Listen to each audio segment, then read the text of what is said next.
नियोजित करो, उसके बाद नियमित करना। मतलब मीडिया कर्मी पूछ रहे हैं या सरकार बोल रही है या शिक्षा मंत्री बोल रहे हैं कि आप परीक्षा से डर गए।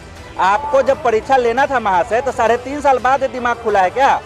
हम तो पास करके 3.5 साल से वेट कर रहे हैं। आपको जब एक और एग्जाम लेना था तो को ठगने का काम किया जा रहा है, ये दिग्भ्रमित किया जा रहा है परीक्षा के नाम पे। ये परीक्षा हो रही है, परीक्षा नहीं है, ये बहाली को डिले करने का एक माध्यम है। 4 वर्ष और 3 वर्षों का इंतजार करवाने के बाद अचानक 8 महीना का नियमावली एक परीक्षा नामक शब्द को जोड़ करके प्रकाशित कर दिया गया, थोप दिया गया हम लोग को। इसका हम लोग कड़ा विरोध करते हैं। परीक्षा से नहीं डरते हैं, जो आपका समय जो लगता है ना, एक बात सोचिए कि एक परीक्षा नामक शब्द जोड़ने में 8 महीने लग गए नई सरकार। ये नोटिफिकेशन जो है हमारा 2019 का है और नियमावली 2023 का आया। तो नई नियमावली नई बहाली के लिए और पुराना जो नोटिफिकेशन है पुराने तर्ज पे हम लोगों को पहले बहाल करो, नियोजित करो, उसके बाद नियमित करना। मतलब मीडिया कर्मी पूछ रहे हैं या सरकार बोल रही है या शिक्षा मंत्री बोल रहे हैं कि आप परीक्षा से डर गए। आपको जब परीक्षा लेना था महाशय तो 3.5 साल बाद दिमाग खुला है क्या? हम तो पास करके 3.5 साल से वेट कर रहे हैं। आपको जब एक और एग्जाम लेना था तो आप पहले ही क्यों नहीं आप बता दिए हम लोगों को?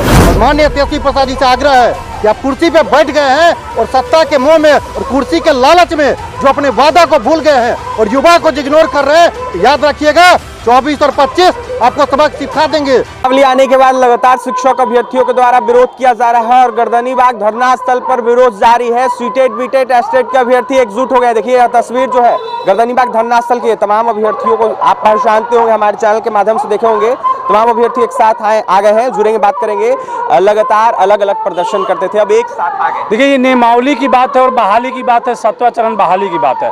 और जिस प्रकार से हम लोग पर फिर से एक बार 4 वर्ष और 3 वर्षों का इंतजार करवाने के बाद अचानक 8 महीना का नियमावली एक परीक्षा नामक शब्द को जोड़ करके प्रकाशित कर दिया गया, थोप दिया गया हम लोग को। इसका हम लोग कड़ा विरोध करते हैं। हम लोग का एकमात्र मांग है कि पहले नियुक्ति पत्र फिर प्रवेश पत्र। हम परीक्षा से नहीं भागने वाले हैं और भूत में भी परीक्षा देते आए हैं, आगे भी परीक्षा देने को राजी हैं। लेकिन जो हम समय इंतजार कर चुके हैं कि आप 4 वर्षों का हिसाब देंगे, 4 वर्षों का सैलरी दे दीजिए हमें काट करके, हम परीक्षा देने को तैयार हैं। हमें नहीं मंजूर है समय का इंतजार। आप हमें जो भी करना है पहले नियुक्ति करवा लीजिए, उसके बाद जो इच्छा होगा करवाइएगा, चाहे सेवन मुक्त करवा दीजिएगा। शिक्षा मंत्री कह रहे हैं कि डरने की कोई बात नहीं है, बस परीक्षा तो हो रहा है देना। अरे भैया परीक्षा से नहीं डरते हैं, जो आपका समय जो लगता है ना, एक बात सोचिए कि एक परीक्षा नामक शब्द जोड़ने में 8 महीने लग गए नई सरकार को। पिछला 3.5 वर्ष छोड़ दीजिए, उसको हम भुतला जाते हैं, हम समझेंगे कि एनडीए की सरकार थी उसने कुछ नहीं किया। महागठबंधन 8 महीना लगा दिया मात्र परीक्षा नामक शब्द जोड़ने में नियमावली में। तो ये सोचिए ना कि उस परीक्षा को आयोजित करवाने में कितना महीना लग जाएगा। जैसे बोलते हैं ना कि लाखों बहालियां होनी है, महीनों लग जाएंगे, तो फिर अब लगले बोलेंगे कि लाखों बहालियां होनी है, लाखों नियुक्तियां होनी है, महीनों लगेंगे परीक्षा होने में। अरे भैया ये क्या चल रहा है? बिहार में चल क्या रहा है? गुणवत्तापूर्ण शिक्षक की बात करते हैं, आइए ना लीजिए। हम तो बोल रहे हैं परीक्षा लीजिएगा, अगर हम नहीं पास होते हैं 3 अटेम्प्ट नहीं, हमें 2 अटेम्प्ट दीजिएगा, और नहीं पास होंगे तो हमें सेवा से निकाल दीजिएगा। इस शर्त से एक अपडेट भरवा करके नौकरी लीजिए।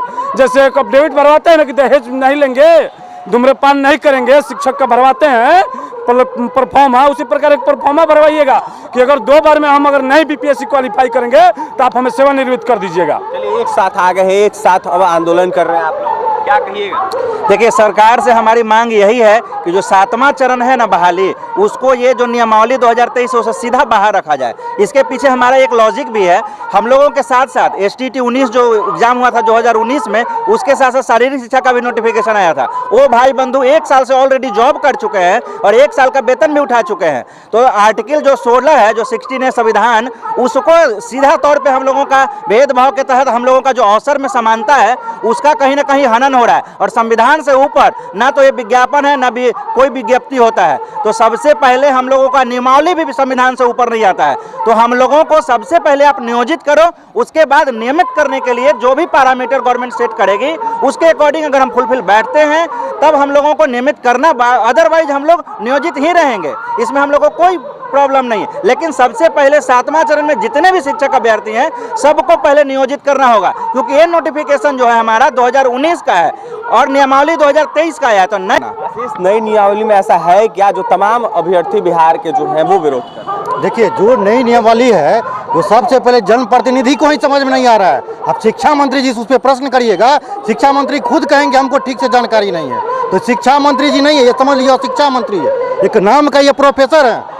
अभी जो नियमावली लाए हैं ये समझिए 2019 से सीटेट बीटेट के हमारे अभ्यर्थी, उसके बाद स्टेट के अभ्यर्थी, और लगातार ये 4 साल क्या इलेक्शन है क्या? ये मतलब 5 साल में बहाली प्रक्रिया पूरा करिए। ये कहीं न कहीं ये युवाओं को ठगने का काम किया जा रहा है, ये दिग्भ्रमित किया जा रहा है परीक्षा के नाम पे। ये परीक्षा हो रही है, परीक्षा नहीं है, ये बहाली को डिले करने का एक माध्यम है। परीक्षा क्या एक दिन में हो जाता है? 2 दिन में परीक्षा हो जाती है क्या? इसके लिए कमेटी गठित होगा, कमेटी गठित होने के बाद फिर सिलेबस बनता है, क्वेश्चन सेट होता है, उसके बाद फिर परीक्षा होती है। इसमें सालों लगेगा, साल क्या 2 साल 3 साल लग सकता है, जिस तरह से विभाग काम करती है। तो हमारा शिक्षा मंत्री जी से और माननीय तेजस्वी प्रसाद जी से आग्रह है कि आप कुर्सी पे बैठ गए हैं और सत्ता के मोह में और कुर्सी के लालच में जो अपने वादा को भूल गए हैं और युवा को इग्नोर कर रहे हैं, तो याद रखिएगा 24 और 25 आपको सबक सिखा देंगे। ये करोड़ों अभ्यर्थी है, हम लोग समझ लीजिए, जो नियोजित शिक्षक है और जो बीटेट सीटेट और स्टेट का अभ्यर्थी है, और तमाम समझ लीजिए प्रत्येक शिक्षा के अभ्यर्थी अपने आप में एक नेतृत्व करता है।